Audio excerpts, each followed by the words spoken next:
Okay जी, recording हमने on कर दिया। This is next lecture, but it is about not about Greek era but about Roman era. आज हम discuss करेंगे रोमन लिटरेचर।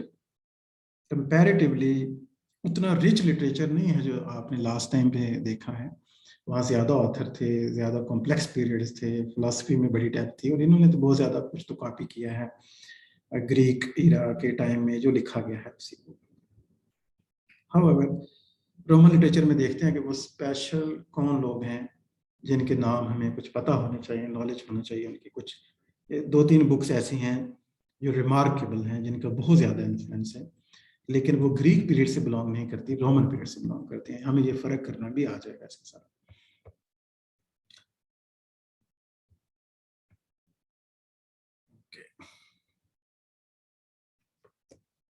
तो अगर हिस्ट्री ऑफ रोमन एम्पायर देखें थोड़ी देर के लिए, although it is not highly relevant to you, क्योंकि हमारा ताल्लुक तो लिटरेचर के साथ है, रोमन लिटरेचर हम देखने जा रहे हैं, तो why should we see the history of Romans. लेकिन थोड़ा सा तो फाउंडेशन इसकी होती है जी 625 BC में।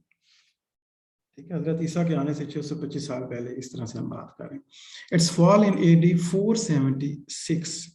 ठीक है, एक तरह से फॉल होता है, लेकिन एक रोमन एम्पायर अभी चलती रहती है। Roman empire conquered and integrated dozens of the culture, ये भी एक एम्पायर थी। तो कंट्री और एम्पायर में क्या फर्क होता है, एनीवन नोस? तब हम कहते हैं कि ये एम्पायर है।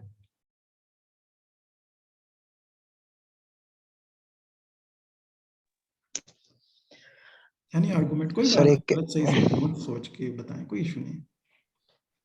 सर एम्पायर में ये तो नहीं है कि बहुत ज्यादा स्टेट्स होती हैं कंट्री में एक ही। Okay, this is one point. और कोई? सर मेरा ख्याल है कंट्री जो है वो एक स्पेसिफिक एक छोटे प्लेस को या छोटे गांव को कहेंगे, और जो अंपायर है वो पूरी रियासत को कहेंगे। Okay, this is another point. Sir मैं समझता हूँ कि एम्पायर पे एक सिंगल फैमिली, एक किंग हुकूमत करते हैं, एम्परर जिसे कहा जाता है। हाँ जी, और उसमें एब्सोल्यूट पावर जो है वो एक सिंगल मैन के हाथ में होती है, वो जो चाहे कर सकते हैं। बिल्कुल ठीक है। लेकिन इसमें एक डिक्टेटर और एम्परर में फिर फर्क नहीं रहता, क्योंकि डिक्टेटर तो कंट्री का भी होता है। कंट्री का भी डिक्टेटर, सारी पावर होती है उसके पास। किंग में फर्क नहीं रहेगा। मजे की बात है, किंग में फर्क नहीं रहेगा। किंग और एम्परर में फिर कैसे फर्क करें? किंग के पास भी एब्सोल्यूट पावर है। डिक्टेटर से तो फर्क हो जाएगा कि डिक्टेटर के बेटे को नहीं ट्रांसफर होती रियासत जो है। ठीक है, डिक्टेटर के मरने के बाद वो फिर नया डिक्टेटर कोई पावर के जोर पे ही आएगा जो आएगा। लेकिन किंग में ब्लड रिलेशन से चलती है, और एम्परर की जो अंपायर है वो भी ब्लड रिलेशन से चलेगी।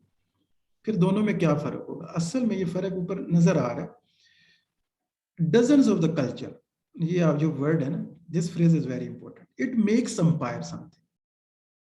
इशारा समझ गए होंगे अब आप। ठीक है, जब एक ही रियासत हो, एक ही कल्चर के लोग हो, मतलब यूनान के ही लोग हों, सारे इकट्ठे हो जाएं, तो हम उसे स्टेट कहेंगे। पहले सिटी स्टेट से तो एक बड़ी स्टेट बन जाएगी कलेक्टेड फॉर्म में। तो अलेक्जेंडर की एम्पायर कब बनी? जब उन्होंने पर्शिया को भी इसमें शामिल कर लिया, इंडिया को भी शामिल कर लिया, अफ्रीका को भी शामिल कर लिया, और दूसरे यूरोपियन कुछ कंट्रीज को भी शामिल कर लिया। अंडरस्टैंड किया आपने? तो डिफरेंट कल्चर्स के साथ को ऑक्यूपाई कर लिया विदाउट देयर विल, यानी रूल करना on other lands without their will of the subject, तो उसको हम कहते हैं एम्पायर। तो एम्पायर बनी रोमन एम्पायर। ऑब्वियसली पहले वो एक आम एक रियासत बनी होगी जहाँ पे किंग भी थे, तो इसके डिफरेंट पीरियड्स इसी वजह से हैं। ये रोमन रिपब्लिक भी रही है, इसमें किंग्स भी रहे हैं इसके ऊपर। फिर और उसके बाद हम देखते हैं कि इंपीरियल रोमन एम्पायर भी बनती है। और जब ये इंपीरियल पावर बनती है तो फिर जो है इसके ये चल के 20 AD से लेकर 360 AD तक ये चलती है। ओके, आज का जो टाइम है ना, आज है 2021 चल रहा है, इसके साथ हम AD लिखते नहीं हैं, दिस इज AD। और उसके बाद क्या हुआ, 360 और 400 के दरमियान ये 30-40 सालों में डिवाइड हो गई Roman empire, eastern Roman empire में और वेस्टर्न। तो वेस्टर्न रोमन एम्पायर आपको नजर आ रहा होगा 405 से लेकर 480 तक चली है, फिर वो कोलैप्स कर गई वेस्ट के अंदर। और चर्च का जो डोमिनेंस हमें नजर आता है, जहां से डार्क एजेस स्टार्ट हो रही है। 480 के बाद वहां डार्क एज स्टार्ट हो जाती है। और ईस्टर्न रोमन एम्पायर जो है वो 405 में ये दोनों बनी थी।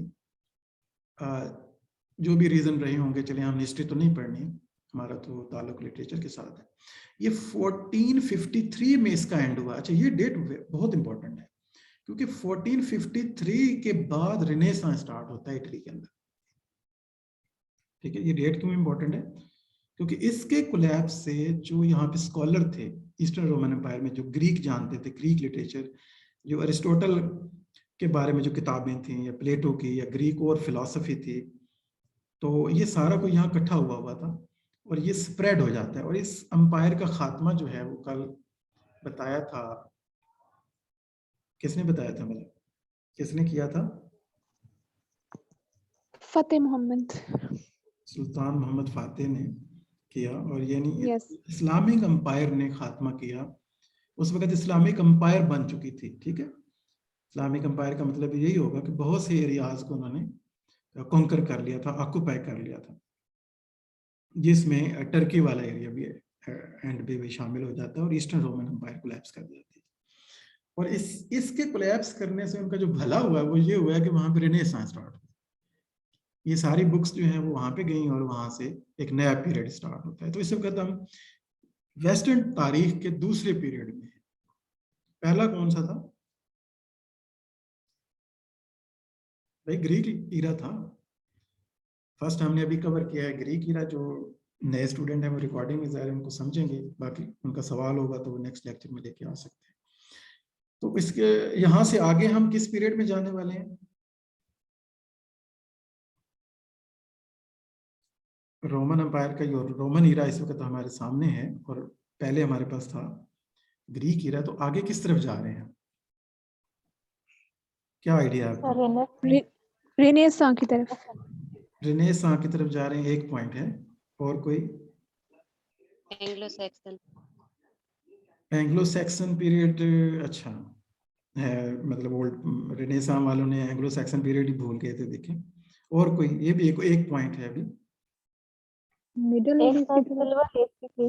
भाई इसके बाद एक मिडिल एजेस आती है। ठीक है, इसके साथ ही आल्दो वो ईस्टर्न एम्पायर के साथ चल रही है, लेकिन मिडिल एज भी है दरमियान के अंदर। और उसके बाद आएगी हमारे पास ओल्ड इंग्लिश का जो पीरियड स्टार्ट होगा। फिर मिडिल एजेस, ये मिडिल एजेस को ही समझे हम दो हिस्सों में डिवाइड करेंगे ना, ओल्ड इंग्लिश में और मिडिल इंग्लिश में, और फिर जाएंगे उसकी तरफ, रेनेसां की तरफ। तो बिल्कुल जिनका एंग्लो सैक्सन जिन्होंने कहा है वो बिल्कुल बेहतर जवाब है। ओल्डिंग कह लें, डार्क एज कह लें, कई नाम हम इसको दे सकते हैं। खैर, रोमन एम्पायर हमने अभी समझी है। हिस्ट्री से हमारा कोई बहुत ज्यादा सवाल आपका इसमें से नहीं आएगा, ये सिर्फ महज एक अंडरस्टैंडिंग है। History of the Roman literature, ये हमसे जो रेलेवेंट है, highly relevant to us. The history of the Roman literature begins around 3rd century BC। ठीक है, रोम की जो हिस्ट्री है, सही तरीके से लिटरेचर की हिस्ट्री की हम बात कर रहे हैं। इतने अरसे से एम्पायर तो चल रही थी लेकिन कोई क्रिएटिव खास काम नहीं हुआ। अच्छा, रोमन जो जिस थ्योरी पे करते थे ना, हो सकता है मैं यहाँ लिखना उस डाटा को लेना भूल गया हूँ, आप नोट कर लीजिएगा। रोमन जिस फिलॉसफी पे अमल करते थे, भला वो कौन सी है? तो गैस कर सकता है? फिर आपको लिखवा देते हैं।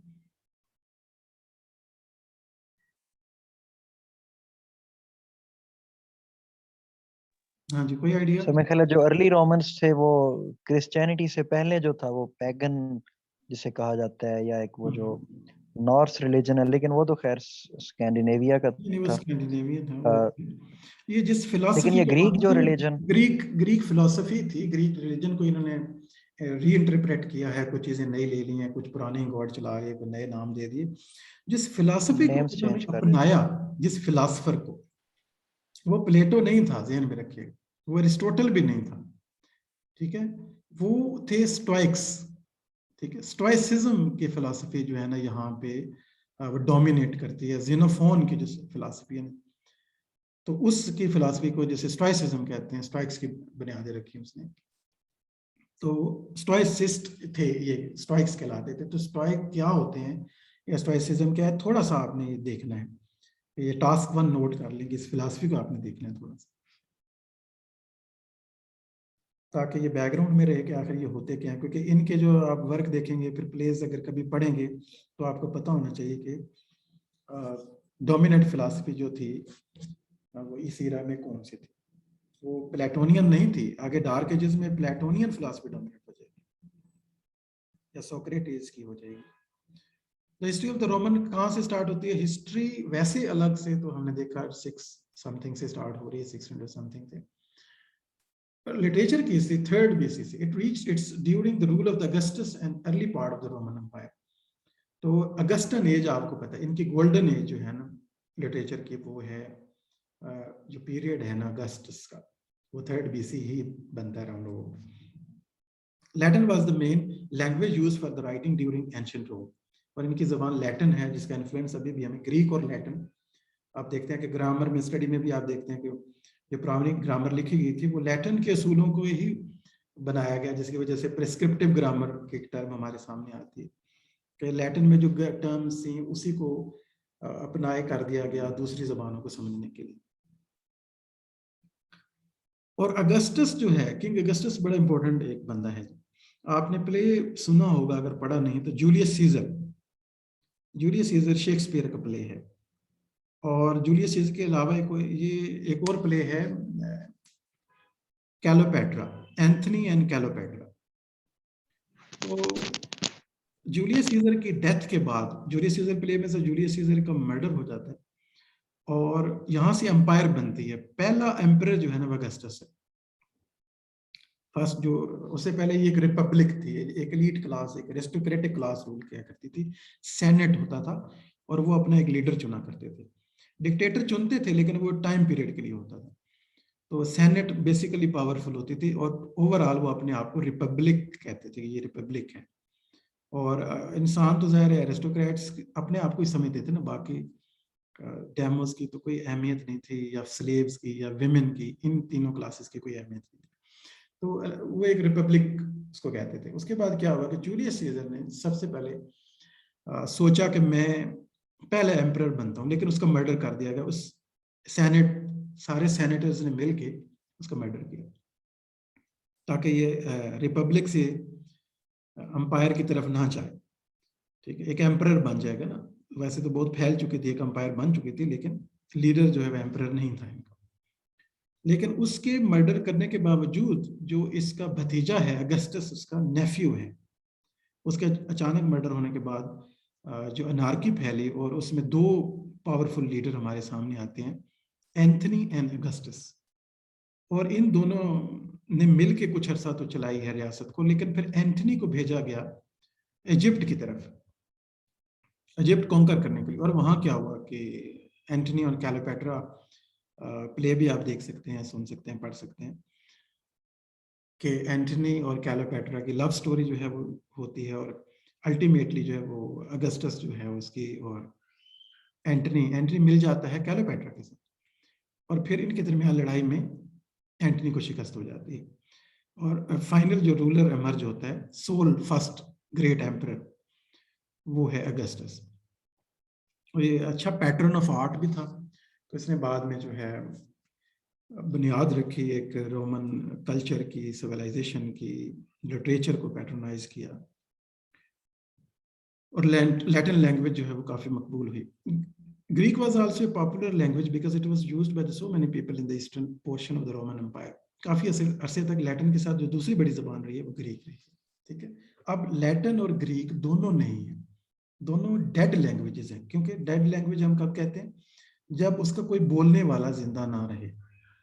तो अब इन दोनों को कोई एक्सपर्ट्स तो हैं, वो बोलते कोई नहीं है, कन्वर्सेशन के लिए नहीं इसको यूज करते।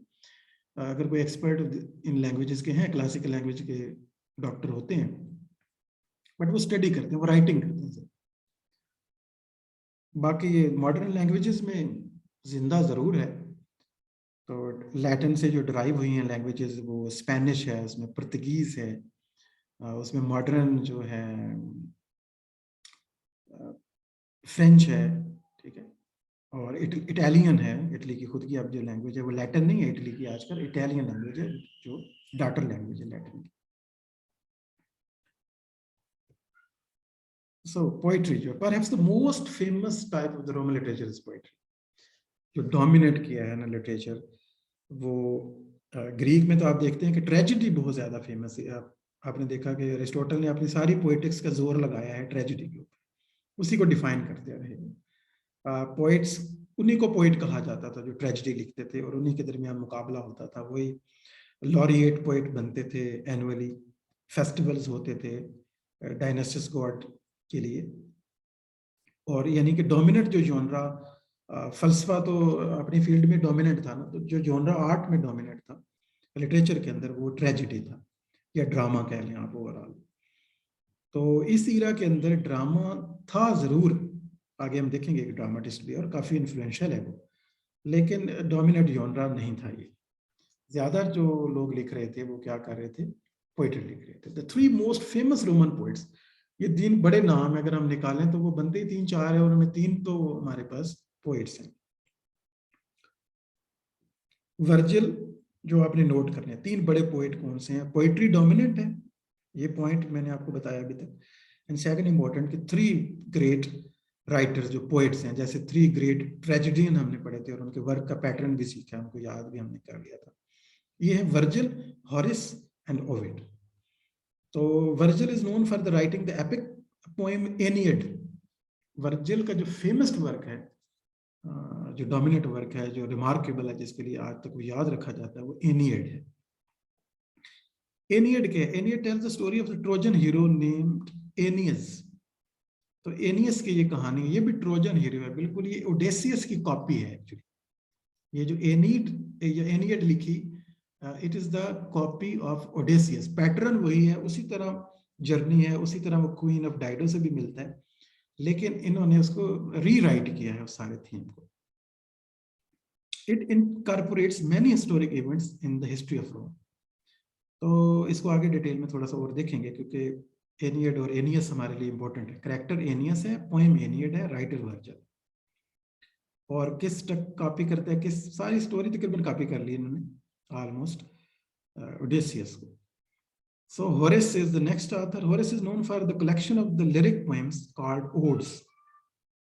ठीक है, Horace जो है, इसने ये वही है जिसने थ्योरी दी थी, थ्योरी ऑफ आर्ट लिटरेचर की एक थ्योरी भी इसकी बड़ी फेमस है। To teach and delight, what is the purpose of literature, ये लिख लें, to teach and delight.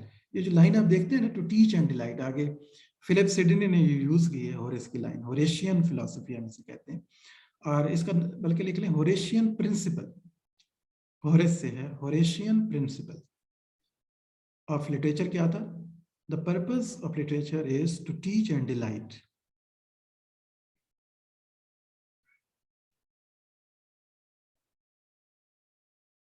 So Horace किसके लिए मकबूल है? एक तो अपने क्रिटिसिज्म के लिए, सटायर के लिए। Horace include satires and epistles के लिए। एपिस्टल्स और एपिस्टल्स कहते हैं लेटर्स को। खूबसूरत इन्होंने खतूत लिखे, जैसे गालिब के खतूत बड़े फेमस हैं, काफका के लेटर भी फेमस हैं। सादत हसन मंटो के लेटर मैंने मंगवाए हैं पिछले दिनों, अंकल साम को जिन्होंने लिखे हैं। अभी मैंने पढ़ने एक आध लेटर ही पढ़ा था। इंटरेस्टिंग योनरा है ये भी, एज एन योनरा भी है, ज़हन में रखिएगा। लेटर राइटिंग खुद एक योनरा है सेपरेट। तो ओड्स, सेटायर्स और एपिस्टल्स लिखे, और क्रिटिसिज्म का कुछ वर्क किया है इसने। सो ओविड जो है तीसरा बड़ा हमारे पास पोइट है। Ovid's most famous work was the epic Metamorphosis. इनका सबसे बड़ा काम है, ये कलेक्शन ऑफ टेल्स है। It tells the history of the world from the creation to when Julius Caesar one made a god. Ovid was also famous for the writing love poems. ठीक है, उसके अलावा सेपरेटली कुछ love poems लिखी हैं। और Metamorphosis जो है, ये बिल्कुल एक रिलीजियस बुक की तरह उसने लिखी है, और क्रिएशन ऑफ द यूनिवर्स से लेकर प्रेजेंट डे जो एम्पायर बनने तक सेंट्रल रोल दे दिया है रोमन एम्परर्स को। ठीक है, तो उनको खुश करने के लिए एक पूरा बैकग्राउंड क्रिएट किया, और अपने यहाँ वो एक पीस ऑफ आर्ट भी है। एक और वर्क बड़ा फेमस है मेटामॉर्फोसिस के नाम से। यहाँ पे आप कंफ्यूज हो सकते हैं, मेटामॉर्फोसिस जब आप पढ़ेंगे तो लिटरेचर में 2 बुक्स हैं मेटामॉर्फोसिस के सेम नाम से। तो दूसरी बुक जो है वो कौन सी है और किसने लिखी है, क्या कोई जानता है?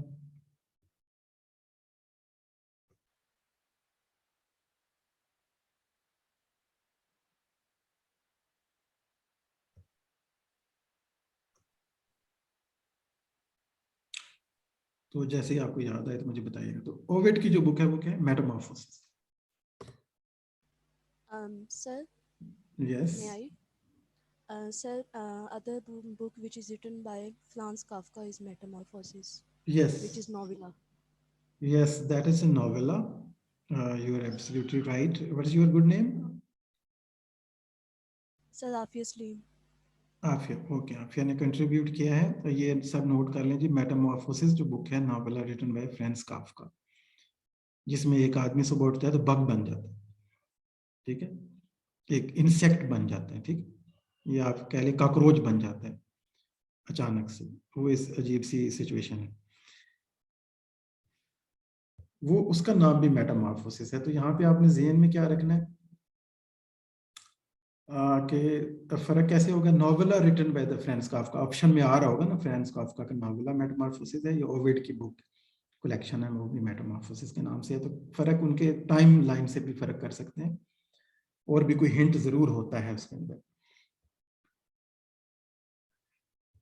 जब लिखा होगा कि नॉवेला रिटन या नॉवेल रिटन बाय, तो फिर डेफिनेटली मेटामॉर्फोसिस ये नॉवेल नहीं है, फिर यकीनन काफ्का की बात हो रही है. अगर collection of tells about the origin and the creation and about myths and the gods, और बड़ी खूबसूरत सी कहानियां हैं, जैसे नार्सिसस की स्टोरी है, या क्रिएशन ऑफ गॉड की या यूनिवर्स की, तो ये यकीनन किस तरफ इंडिकेट करेगी, मेटामॉर्फोसिस बाय ओविड.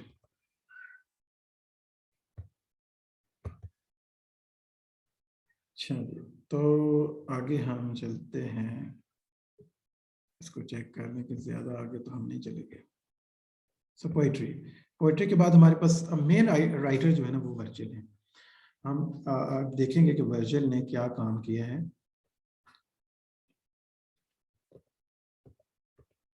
स्टार्ट हमें करना पड़ेगा. सो वर्जिल जो है द मेन पोइट है, मेन आथर. अगर आपको एक ही आथर निकालना हो ना रोमन ईरा से, सिर्फ एक आथर, तो वो यकीनन वर्जिल है. इसको आप जो है ना ओवरलुक नहीं कर सकते. Road 3 major works. वर्जिल के 3 बड़े काम हैं, the Eclogues, the Georgics and the epic poem the Aeneid. आपको कुछ याद ना रहे तो एनियड तो लाजमी आपने याद रखनी है, लेकिन अगर एक्स्ट्रा याद कर सकते हैं तो must remember the Eclogues are the poems of the idyllic landscapes. These are collection of poems, Eclogues, ठीक हो गया. The Georgics is the 4 book poem about agriculture, ठीक है. Georgic is a book about agricultural poem है. in or Aeneid क्या, Aeneid's Virgil describes the journey of the Aeneas who finally arrives in Italy. अब ये देखें, ये Odysseus जो है वो अपने वतन वापस आता है, अपनी बीवी के पास, अपने बेटे टेलीमैकस के पास और एंटिलोपी के पास आता है. लेकिन ये जो है बिल्कुल वही जर्नी करता है एनियस भी. तो एनियस जो है ये भी ट्रॉय का प्रिंस है जो वापस आता है, और वर्जिल ने एक नई कहानी तख्लीक की. और लेकिन ये कहाँ पे आता है, अराइव्स इन इटली. इसको यहाँ लाने का एक पर्पस है. Defeating a local warlord called Turnus to found the city that would become Rome, the new Troy. उसको क्या ड्रीम आता है कि तुम एक नए ट्रॉय की बुनियाद रखोगे, ठीक है. वो ट्रॉय तो खत्म हो गया. तो एनियस को गॉड्स ड्रीम देते हैं कि तुम्हारी किस्मत में लिखा है कि तुम एक नया ट्रॉय बनाओगे, और उस नए ट्रॉय का नाम है रोम.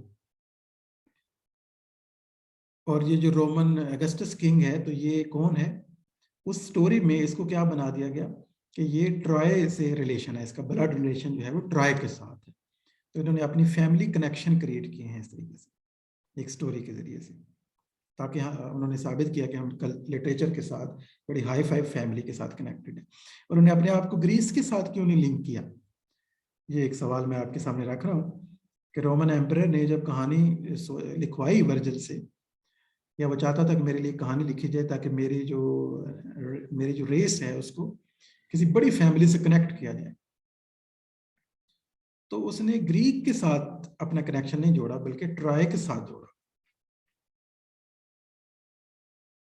सो Virgil died before it could be completed. याद रखिए ये कंप्लीट पोएम नहीं है, कुछ इसमें रह गया था part. But Augustus ordered it to be published unedited after the poet read parts of it to him. Virgil was enormously popular in the ancient Rome. Ovid referred to the Aeneid in the Metamorphosis. और एक और point note करने वाला है कि Ovid ने भी इस बुक का रेफर इसको रेफर किया है, इसका रेफरेंस दिया है मेटामॉर्फोसिस के अंदर. The works were school set text and were treated as almost holy text for the later readers. ये जो बुक्स है ना, मेटामॉर्फोसिस और एनियड और ये 2-3 किताबें हैं, इनका दर्जा जो है, इनको सारे प्रिंस जो होते थे उनको पढ़ाया जाता था एक स्कूल टेक्स्ट के तौर पे, एजुकेशनल इंस्टीट्यूशन में जैसे पढ़ते हैं, और सीक्रेट टेक्स्ट का दर्जा उन्हें हासिल था. तो नेक्स्ट हम कंटिन्यू करते हैं. हमारे पास लेस देन 1 मिनट आ रहा है. ये सेशन कोलैप्स करने वाला है, एनी मोमेंट कोलैप्स कर जाएगा, तो आप लोग इसको रिकनेक्ट कीजिएगा.